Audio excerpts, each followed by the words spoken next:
if you're not using them, like you are leaving revenue on the table. We can increase conversion rate and average order without pulling that discount lever. That is bold for us. That one over there was having a negative impact. It was worse than doing nothing at all. Hi, I'm Brooke Eichhorn from Behamics, and today we've got Johan from Elite Supps on the line with us, and we're talking about how we've been applying behavioural science dynamically with AI to grow their site conversion. Hello. My name is Bushy, and you are joining me on a very special edition of Add to Cart, joining you from the land of the terrible people here in Brisbane, Australia, as normal. But today we have a bonus Wednesday episode brought to you by our partners at Behamics. Now, most of us in e-commerce spend a huge amount of time and energy optimizing by testing headlines, tweaking checkout flows, adjusting button colors. But how much of that optimization is built on a real understanding of how the human brain actually makes decisions? Or is it guesswork? Because every customer who lands on your site is carrying a different level of certainty, a different level of distraction, and a different emotional state. So why are we building one experience for all of them, or the same experience for them every time? Our two guests today are showing how to develop a dynamic experience, taking all of that in mind. So I'm lucky enough to be joined by Brooke Eichhorn, who is the APAC country manager at Behamics. Behamics is an e-commerce optimization platform that is spun out of the University of St. Gallen in Switzerland, founded by a behavioral scientist and a former Google fellow. Now, before joining Behamics, Brooke spent nearly 13 years at eBay across senior roles, including head of retail marketing and head of fashion, luxury, and authentication. So she's seen consumer behavior at some very serious scale from both sides of the marketplace. Joining Brooke is Johan Nyberg, who is the Chief Digital and E-commerce Officer at Elite Supps. Elite Supps, if you don't know them, are Australia's fastest growing supplement retailer, now with over 140 stores nationally and expanding into Singapore, Dubai, and New Zealand. Johan even owns his own Elite Supps franchises, which gives him a genuine full circle view of how digital and physical retail reinforce each other. In this conversation, you'll hear how Behamics' AI model trains specifically on your customers in real time, not generic internet data, and why that distinction matters. You'll hear how Elite Supps drove meaningful conversion lift without discounting. We all like to hear that. Why first-time buyers need to be treated completely different to returning customers, and how Johan built a tech stack where every tool has a very distinct job and they all feed each other rather than fight for attention. A massive thanks again to Behamics for their support during 2026. Now, here's Brooke Eichhorn and Johan Nyberg to take us away on this very special behavioural science episode of Add to Cart. Brooke and Johan, welcome to Add to Cart. Hey, Nathan. So good to have you both here. And we're going to be talking about one of my favorite topics today around behavioral science and the technology behind it. Brooke, I'm going to start with you because we had the privilege of having Sonia Friedrich in with us. It was almost 2 or 3 years ago, talking about nudges and behavioral science. And we got talking about Behamics. And that's when it piqued my interest around how do we use customer psychology in our front end to really increase those conversion rates. But it's come a long way from then. I want to know from you, how did you get into Behamics? Because you've got such a fascinating career yourself. Oh, interesting question. Yeah, how did I get into Behamics? Look, my background is in e-commerce and marketplaces. Look, a big portion of that was at eBay for, nearly 13 years. And over my time there, it was very much either two sides of the coin. It was running retail marketing and retail promotions. So going through the journey of having big retailers like The Good Guys, Myer, Country Road, right through the e-com pure plays like Kogan and Catch, and scaling them on site. And then flip the other side of the coin, had been running circular fashion and C2C for quite a while as well. So yeah, a lot of behavior change, but also how do we drive change outside of discounts and promos? I love that. I think everyone listening will be going, tell me the secrets. How do I do it without those discounts and promotions? Speaking of that, Johan, Elite Supps, I was in one of your stores on the weekend and it was a really great experience. Top-notch customer service. In at the Northlake store, I was escaping for a little while my wife was in at IKEA. So I was like, I'm going to go check out and hang in Elite Supps for a while. Tell me about your journey. How did you end up at Elite Supps and what's your role there? Yeah, so currently I'm the CDO of Elite Supps, but my background is digital marketing and e-commerce. I used to run 2 digital agencies back in Europe and then an e-commerce business back in Europe. Then I met my Australian wife at a fitness camp in Thailand and got tricked to move to Australia, and here I am. See, most people make bad decisions in Thailand, but yours was at a fitness camp. So I'm assuming Yeah. yours is a little bit more, organic and natural. Yeah, and definitely not something I regret. So no, it's been great. But then, taking the decision to move to Australia, that had impacted on my European business. So basically, I sold them and then I started looking for a job. And, e-commerce is not huge here in Canberra. So I thought, okay, this is going to be tough. But then Elite came on the radar and, it fitted perfectly with my own values and what I'm interested in. So, yeah. Amazing. And we were talking just before we jumped on the call that you're not just CDO there, you actually own your own franchises as well. Yeah, I've been lucky enough to have a few. I got presented an opportunity and it's just a fantastic way of getting that full 360 of the business because running e-commerce and digital is one thing, but then seeing the operations from a retail side of you is something completely different. Well, they're popping up everywhere. Nate, I saw your selfie on the weekend at Elite Supps and you literally sent it at the same time as I'd walked past one of the franchises that has just opened in my local store. So yeah, they're popping up everywhere, Johan. Yeah, we've had an incredible growth. I think, was it 2025? I think we opened like 45, 50 stores just in that year. It was like a new store every week. And we're now at just over 140 plus here in Australia. We have 2 in Singapore at the moment, soon to be 4, opening up in Dubai and New Zealand very shortly too. So there's a lot happening.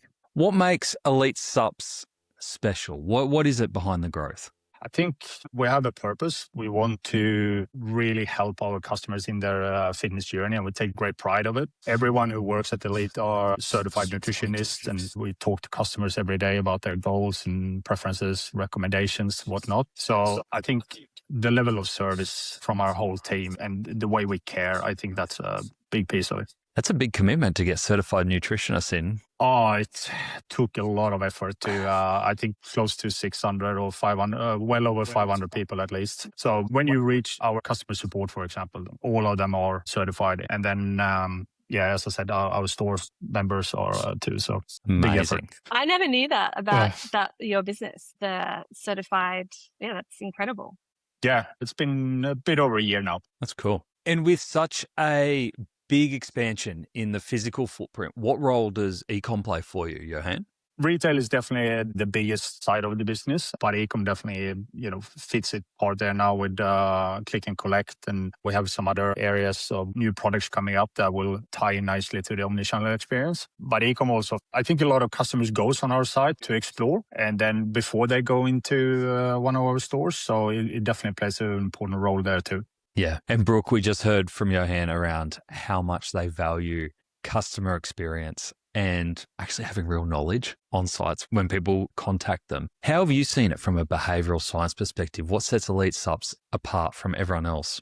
Yeah, well, from a behavioral science perspective, Johan came with that brief of our customers have goals and they can be very different goals. Some customers might want to be losing weight, shredding, and some might want to do the opposite, bulking up and putting on weight. So, very goals based, but also wanting to bring the digital experience forwards and be more dynamic. So, they'd been experimenting with behavioral science before we met. Things like, hard coding, how many items had sold in the past month on things. But Johan wanted to take it just another step forward than that and get a bit more intelligent with what we were doing behind the scenes. All right, we're going to dive all into that, and I can't wait. There's so many parts to that statement that you just had there, Brooke. But where I want to start is around nudges, because when Sonia was with us, my very simple brain around behavioral science could understand nudges. And I think it's a great gateway in for anyone looking to know how this actually works on site. So, Brooke, like a lot of people think that they might be using nudges, whether that be countdown timers or, hey, there's 17 people looking at this item right now, or pop-ups that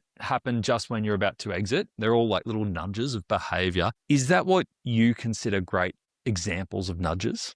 Yeah, well, those examples there, they're examples of social proof and scarcity. And they're really well used in e-commerce, heavily used in most sites. And it's because they are effective, really effective at driving behavior and behavior change. You take something like social proof, there's a lot sitting under the hood of that. We look to others to see how we ought to behave. And whether we're looking for social norms or herd effect or bandwagon effect, it can really be that subtle, subconscious influence of behavior. But where the effectiveness starts to erode is if it's overused.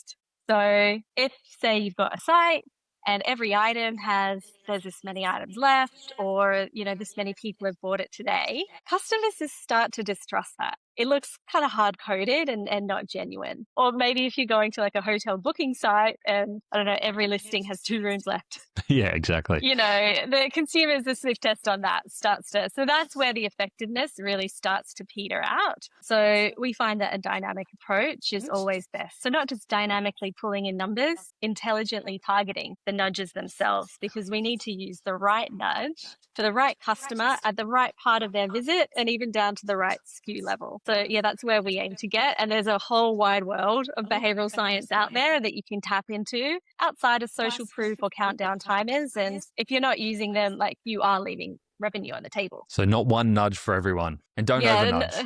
Not one nudge for all.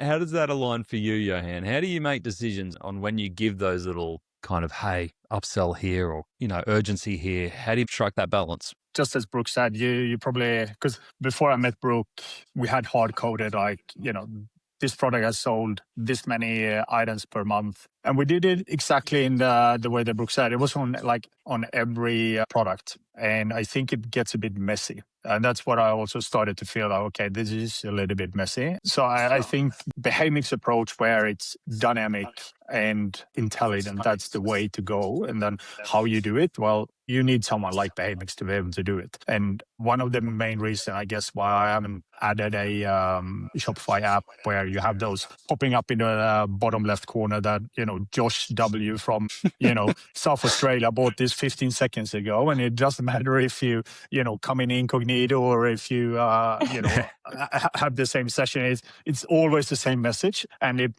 people see through it. It loses trust, doesn't it? It definitely does. I suppose that's really hard too with you, because you've got such a dedicated team of experts and customer service there. By just throwing up random nudges, and I'm putting nudges in like quotation marks there, can erode that trust and that belief that there's real people behind this. Yeah, definitely. Brooke, tell me more, because we're going to get into the science of it, but I think it's probably important that everyone understands where Behamics came from, because it was a fascinating story built by behavioral science and a Google fellow. Tell me around the philosophy of Behamics. How do you ground everything in science-based versus just science-inspired? Because I could imagine it could easily be a form of greenwashing. Let's call it science washing. How do you make sure there's real science behind it?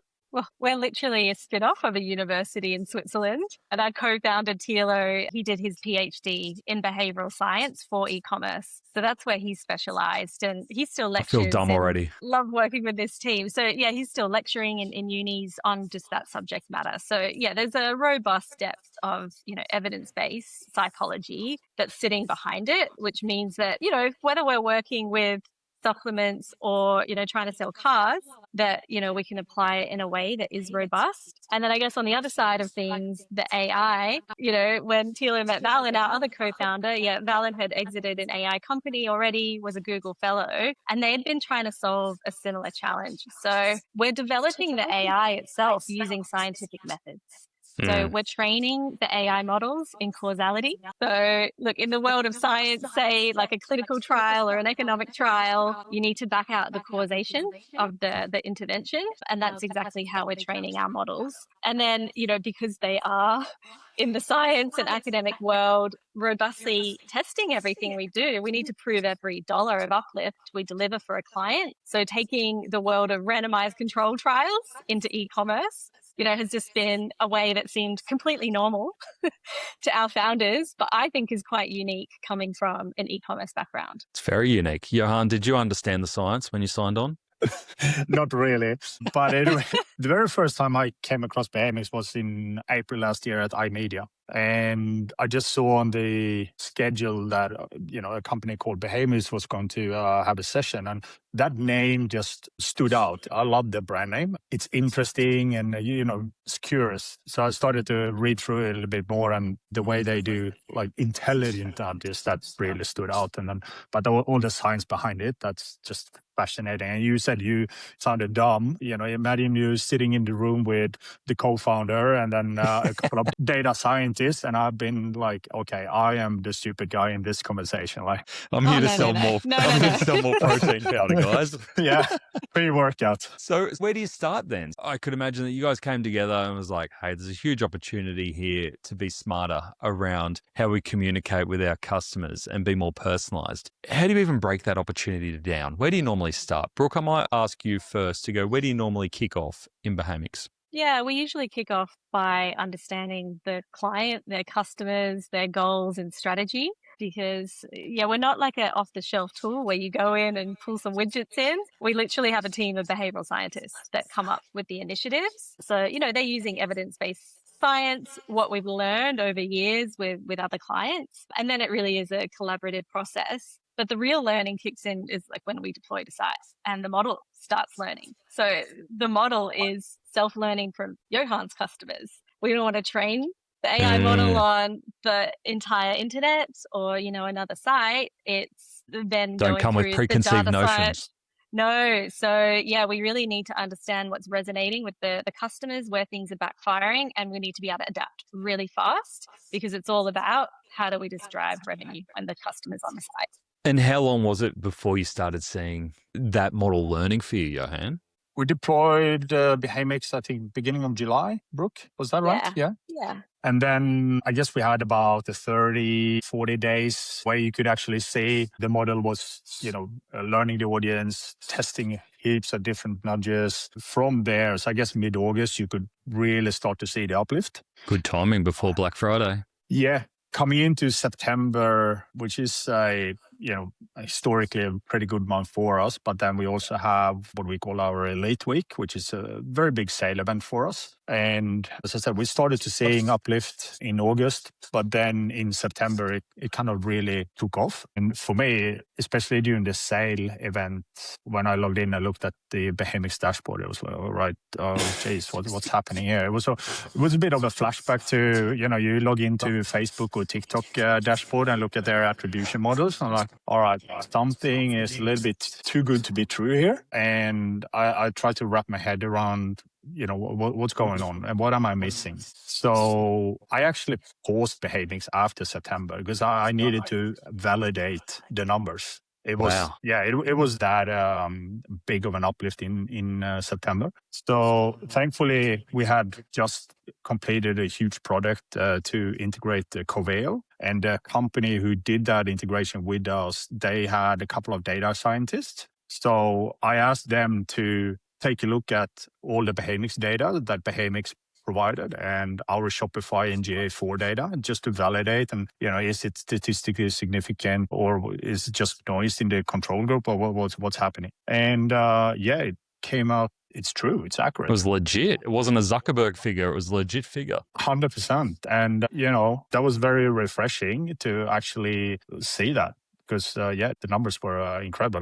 Brooke, you can go into more detail around what happened during that specific sale event, because that's also interesting. What type of nudges that actually deliver results on a BAU day versus a sale day? I'd love to know what those nudges are, Brooke. And also, what are the key figures that you're looking at when you're looking at that dashboard? Like, is it conversions? Is it revenue? Is it GP? But Brooke, maybe if you can give us a little bit of an overview first on what that initial, those unbelievable stats that you scared Johan with. What are we talking there? What kind of executions? Yes, when Johan said that, we went, okay, we're here with you.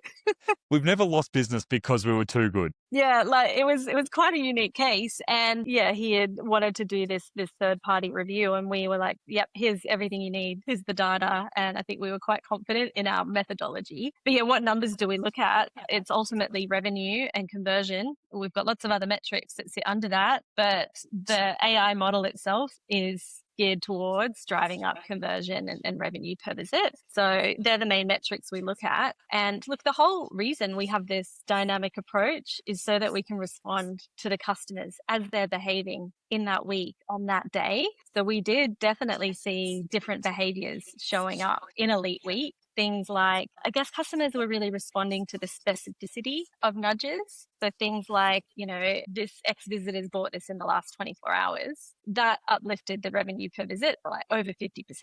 So that one performed really strong. But then we see nudges that are quite similar backfiring. So it was like good choice added 10 times today to cart was having a negative effect. What do you mean? So when you add it to cart and you say good choice, yeah, so because we're running multiple nudge initiatives, we're not picking a winner and hard coding it. Just simply the difference between, this many people have bought it in the past 24 hours versus showing good choice. It's been added, 10 times to cart today. That one over there was having a negative impact. It was worse than doing nothing at all. We need to understand with causality, what are the backfire effects? What are the counterfactuals? What if we did nothing? Would it be better? So, an Elite Week, it's not in end of financial year. It's not in Black Friday, Cyber Monday. So what I find really fascinating is the ability of the model to adapt and respond quicker than a human would in analyzing billions of data sets in, literally milliseconds to be able to respond to all of this.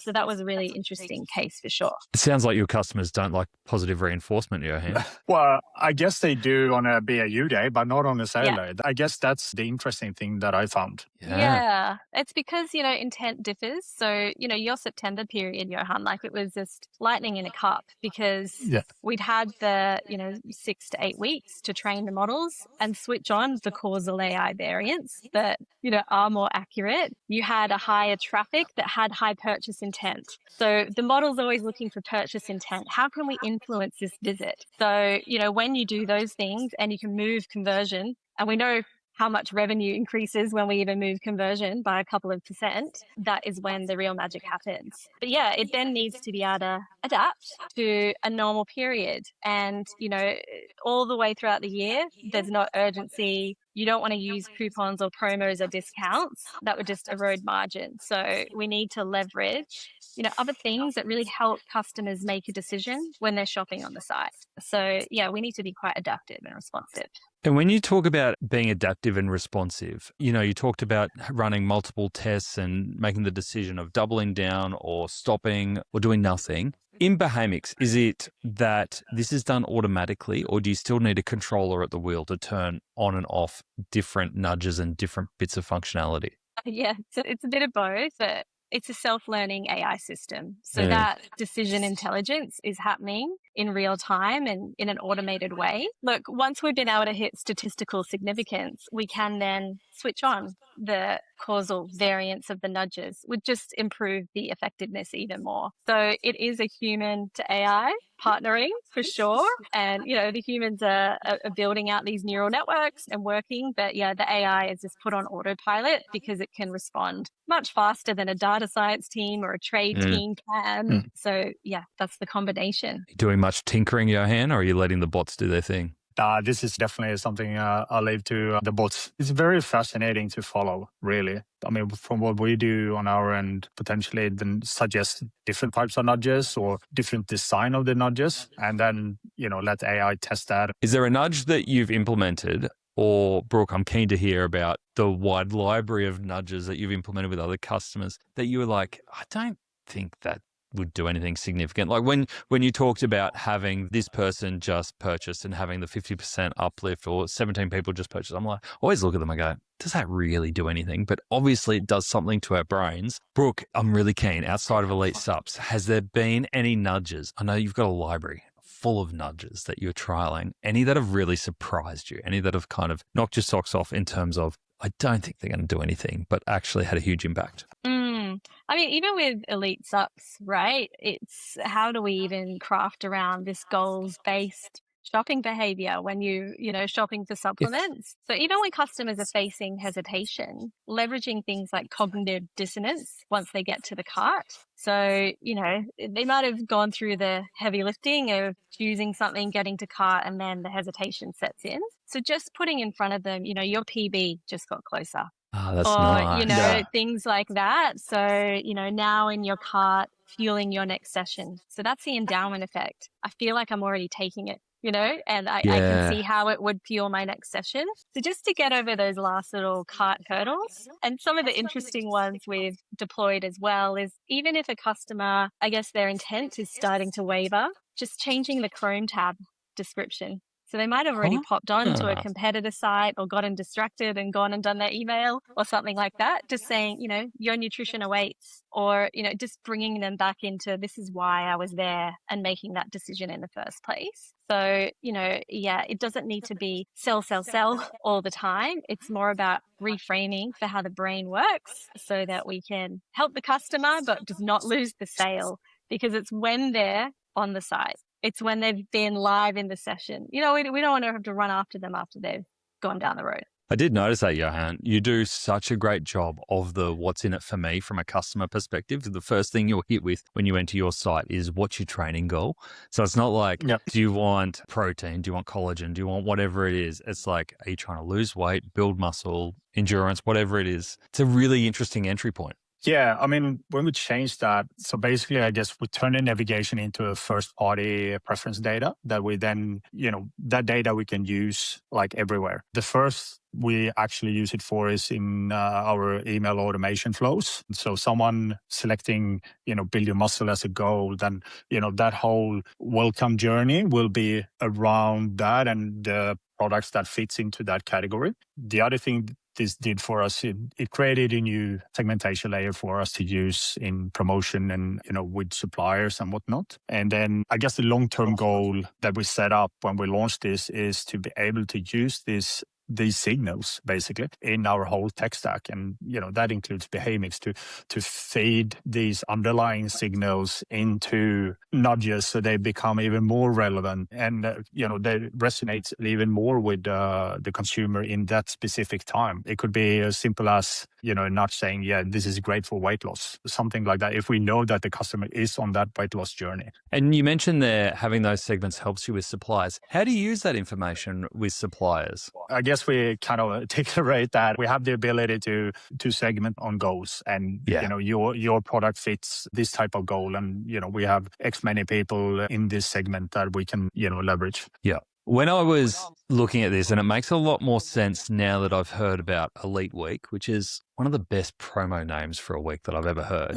But I was thinking of it through a lens of, I think what a lot of retailers are struggling with at the moment is new customers, because it seems like there's never been a time where more people are talking about having goals for their e-com business where they're just trying to hit a certain amount of new customers and then assuming that the revenue and the basket size will take care of it from there. But new customers is a metric that seems to be at the forefront for a lot of people right now. Brooke, I'll start with you. How are people using behavioural science to help convert that first-time visitor? Because we're spending a lot of money on Meta and other platforms to attract them. How are you finding that the best brands are using behavioural science to then convert them on site? Yeah, that's why we started Nudge. So much money is spent getting the traffic to the site, and yet cart abandonment sits at 70%, even despite all the payment changes and checkout changes. So what can we do to nudge a customer when they're a first time visitor? They might need a bit more reassurance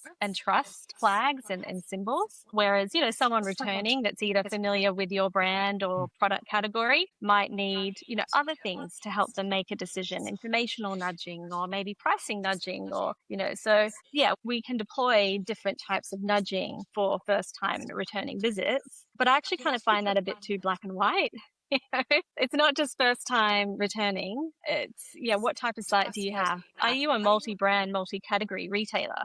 Because, if you are, there could be a different decision lens taken every time the customer comes back. Are you a marketplace? Are there different shipping options and, things that are maybe wavering trust? And then, add to that, I don't know, are you buying a t-shirt? Are you buying a vitamin for your pet? Are you buying a dishwasher? They all have very different decision-making journeys and therefore the framings that we need to take with behavioral science. And then you just add the human element, like, are you scrolling on the bus? Are you cooking dinner? Like for me, if I'm trying to sit down and do something at the computer, it's mom, distracting me like every single time. Or I don't know, if you're investing a lot in TikTok, literally that's like your brain's hardwiring wants to go back to that dopamine hit in the feed. Your customers aren't coming on to read a PDF file, are they? No, they are. You're fighting that, I want to go back to that feed and get that hit. So, we need to be able to respond to multiple inputs and when the customer is there, because, maybe what they did last time is completely different to how they're showing up today. And our role is just to help them make a better decision and to drive that conversion for the retailer. And Johan, what have you found in terms of what works for you in converting those first-time users? Is there anything that's really shone for you? We can't really do the, pull the price or discount lever because we have a store network that we need to protect. So I think for us, we need to build it around trust, relevancy, and, we're here to help. We are the experts. And, having someone like Behamics where we can increase conversion rate and average order without pulling that discount lever, that is gold for us. Because I can't go out and run discounts all the time, even if I wanted to. Yeah. Then I would have the whole store network after me.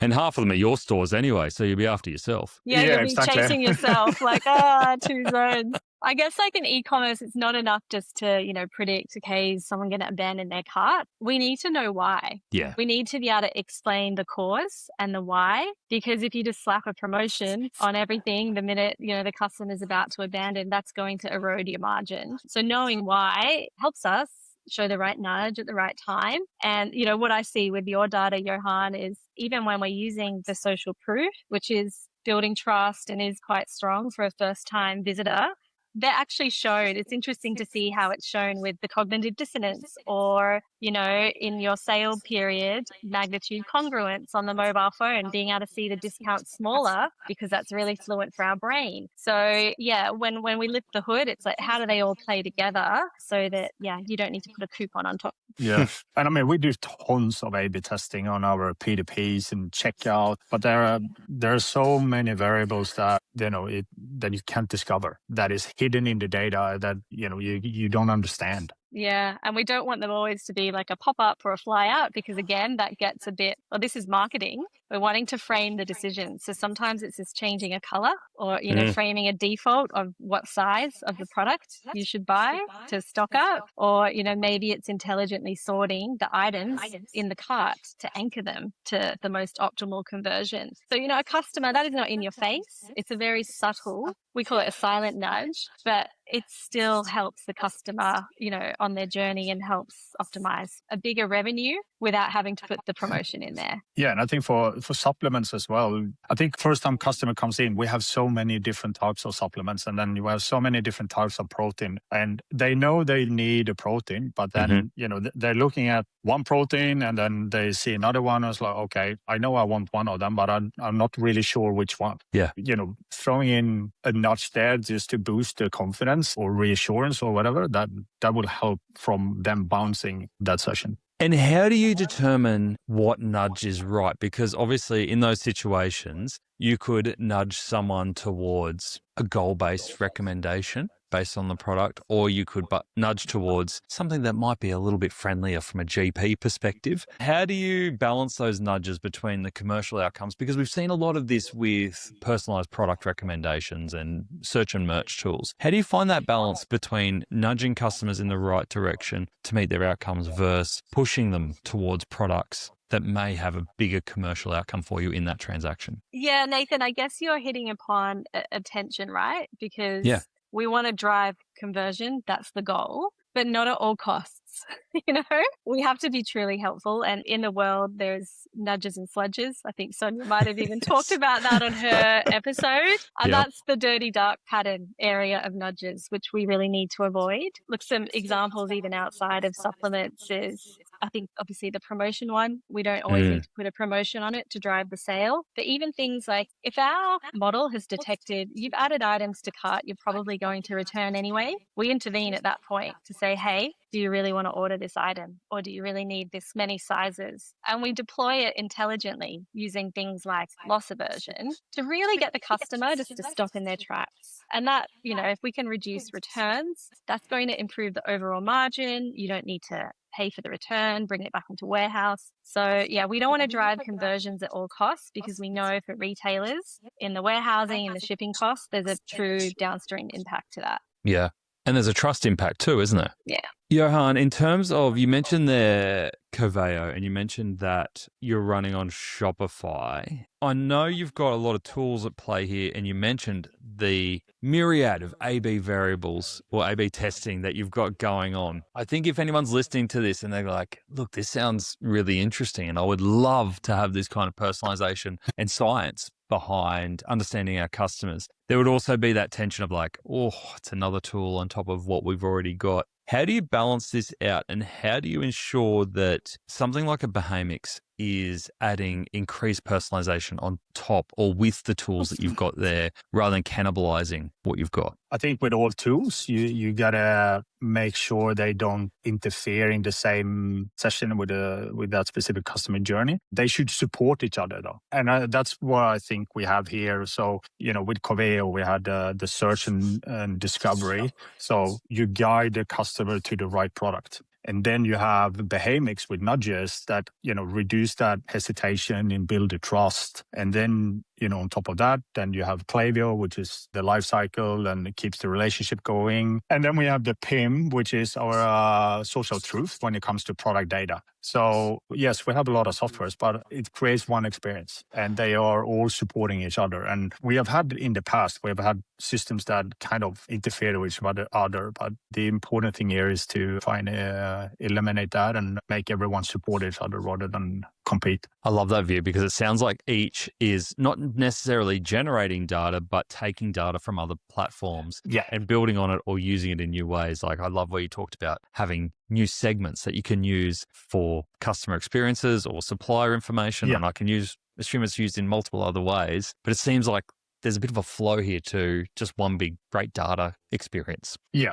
I mean, surely you would love to have one software doing everything, but you don't really have that.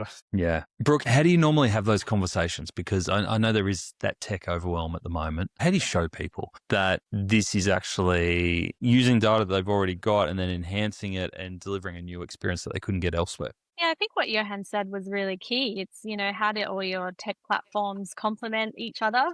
Something like a search and merch that's helped me find what I'm looking for. Where we step in is just help me decide. Yeah. So it's, how can the tech platforms complement each other? And I guess what normally comes out in most rooms that we're in is it's incremental revenue. How can you drive revenue on top of what I'm already doing that isn't, competing with something I'm already delivering elsewhere?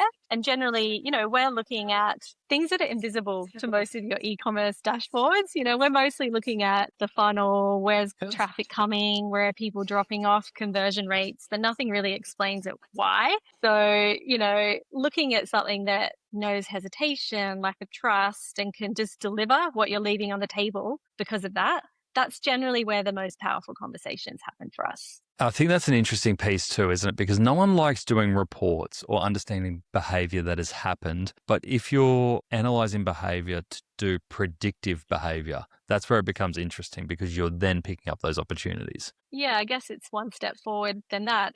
We're not just predicting, we know why, and we're going to intervene in real time. So if we just take a data set and we look at what they did last time to predict how they might behave today, that is just not a true indicator. Statistically speaking, like customers just change every day that they come to your site. So yeah, in real time is really where we find the sweet spot of revenue. And I've got to ask about implementation, Johan. How simple, easy, hair pulling was it? Honestly, it was probably the simplest and easiest implementation we ever done in terms of the technical side, because it's basically one line of code that you just need to add. So anyone in the team could have done that. Seriously, one line of code. We hear that too often. Yeah, and in this case, it is true. I guess from there, you will have strategy sessions, mapping out the journeys and see what type of nudges you want to deploy and how will they look so they feel the same as your site. And so that's a bit of planning. But, overall, it's very simple and easy, straightforward implementation process. And Brooke, in terms of looking at customers who would fit for Behamics, is there a sweet spot? Is there a certain tech stack? Is there a certain revenue number? How do you know who's right? Because I assume you've got to have a base level of data. Yeah, we do. You need a base level of data for AI. It's a self-learning system, but we work with anyone from, 50,000 visits per month up to millions of visits per month. So, and look, I guess we're all human. So retail, we work a lot in retail across supplements, there's fashion, furniture, electronics, but even into spaces you wouldn't think, like buying a car with Volvo. Or insurance, picking the right insurance. Like these are actually bigger decision-making journeys than buying a t-shirt. So yeah, we just start with the science and we work from there. That'd be fascinating, getting into people's head as they're buying insurance or cars. Well, it's quite cognitively taxing, which is why I think we put something like insurance off. Yeah. I couldn't imagine it. That's very cool. We have mentioned AI, but Behamics kind of isn't riding the AI curve as I see it. Like it's been built with AI. You know what I mean? Like it's been a data platform as I see it. Brooke, you might tell me totally differently, but it's not like you're riding the wave of AI. It's fundamentally part of what you're doing. How do you approach AI and in terms of the capabilities that are opening up? How are we going to get smarter with behavioral science with AI? Yes. Yeah. We're not quite riding the wave because we were before the wave. Yeah. So we were founded before these foundation models, the LLMs like OpenAI and Anthropic were out in the market. So we've built our own AI and trained it on our own systems and servers from the ground up. So yeah, I guess it's, rather than riding the wave, being AI first, it's about, evolving what we've done to make it smarter and smarter, but then looking at, how do we pull in Gen AI or LLMs where it's needed? So we do sometimes use them. Like if we want to summarize your PDP content in a more salient manner, we can use Gen AI to shortcut that. But yeah, the way we see Gen AI is it's amazing. It's like, I don't know, it's like the fastest car that can get you anywhere.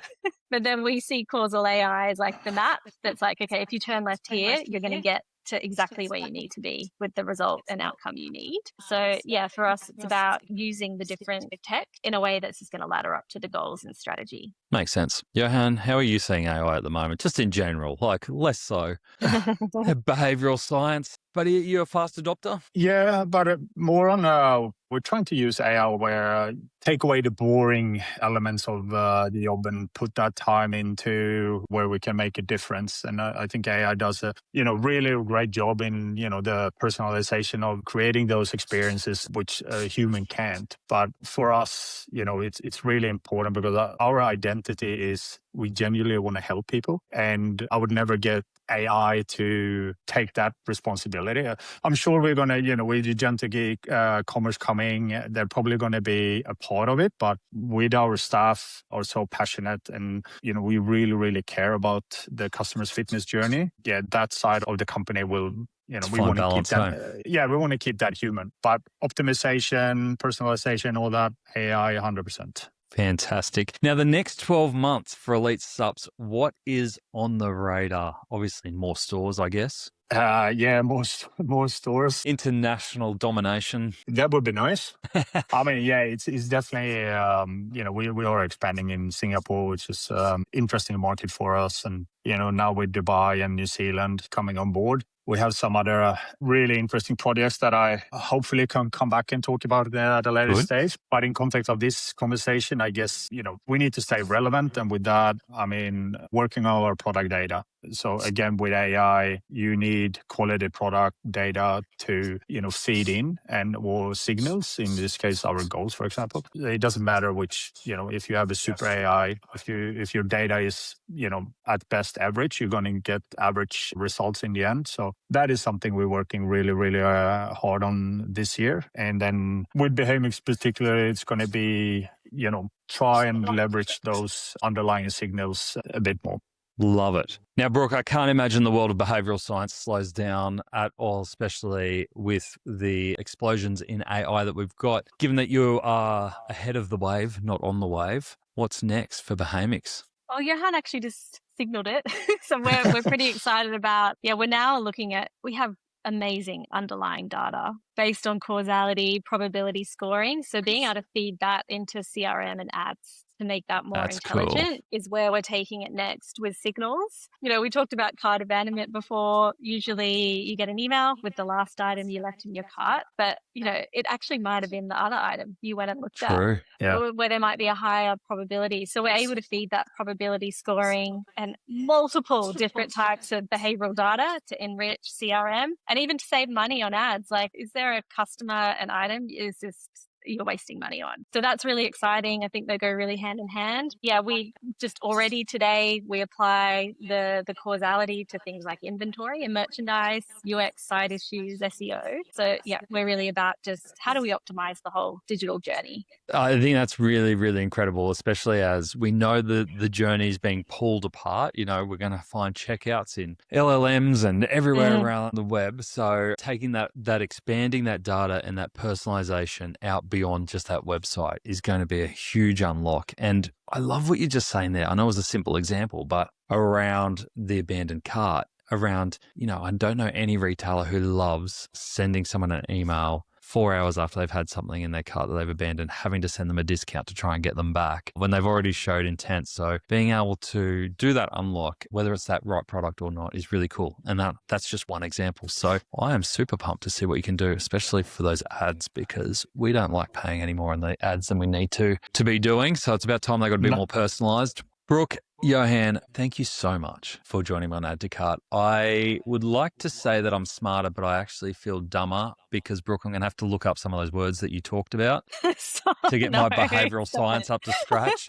But amazing to hear the unlocks that you're getting, Johan, and the incredible growth of Elite Supps. And I really look forward to seeing more of what's coming out at Behamics. Brooke. Thanks, Dave. Yeah, great chats. Yeah, thank you, Nathan. It was great to be here.